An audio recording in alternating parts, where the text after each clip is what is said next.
Have you ever been called a narcissist? I definitely have. You never really know anybody. All you can do is gather up as much information as you can about this particular person by studying how they carry themselves, what they say, what they do. But the crazy thing is, you can be around someone for years and barely even know them. And that scares people. So to make us feel more comfortable and more in control of the situation, we put people in certain categories. We label people. And we label people for a lot of reasons. For comfort, for protection.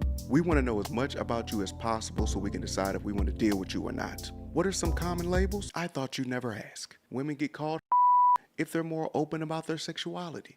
Women get called bougie if they prefer the finer things in life. And men get called corny if they're corny.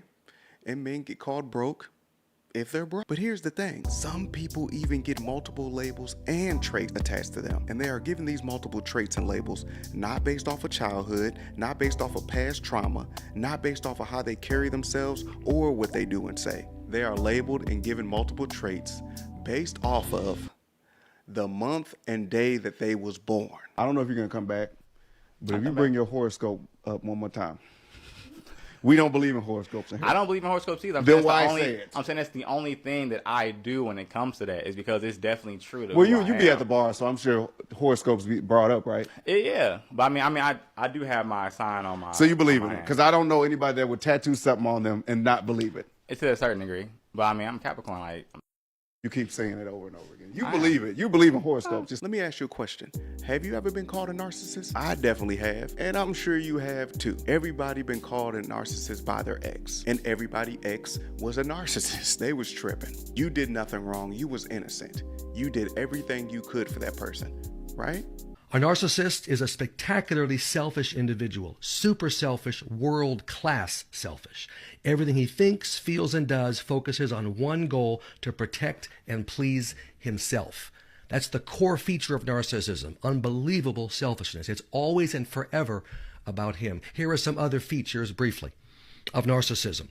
A narcissist won't meet your needs. He doesn't even know what your needs are. They're not on his radar screen. It's always about his needs, and it's your job, your life's work, every minute of your life to meet his needs. First off, thank you, Dr. David Clark, for that information. But he definitely made that video for women because he kept saying he, him, himself, acting like women can't be narcissists. Now, of course, after hearing the true definition, you can see why the word gets tossed around so much. Selfishness. Super selfish, world-class selfish. Someone trying to please and protect themselves.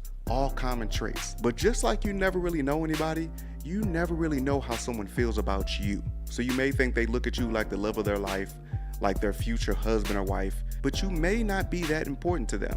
You might even be a side piece and not even know it. You over here expecting certain treatments from somebody that barely even likes you. I saw it. Talk to you about what?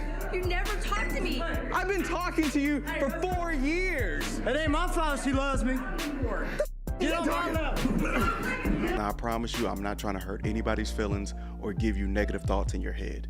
Like I said in the previous video, less than 10% of the world are considered narcissists. I'm gonna say this one last time. Narcissism is a personality disorder. Yes, your ex probably fits the description, or he just didn't like you. Okay, that's my last time saying it. Look around this room right now and notice everything you can see that's brown, okay? Everything you can find. People at home, look at that in your own room. What you see is brown. Okay, close your eyes. Okay. Tell me everything you just saw that was red. Now, obviously, you saw a lot more brown, didn't you? Yeah. Why? Because you're looking for it. Open your eyes. Now look for red. Look for red anywhere you can find red. Any place you can find red. Okay. Okay? Did you find more red this time? How come? Because I was looking for red. That's right. Once you develop a belief, you find what supports it.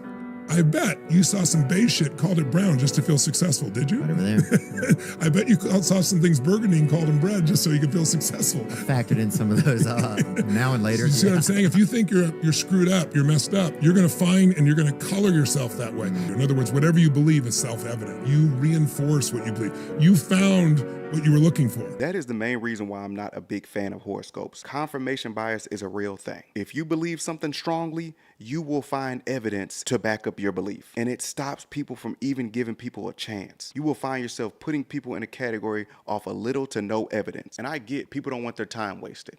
But just like I've been called a narcissist, I've been called 8 of the 12 horoscope signs.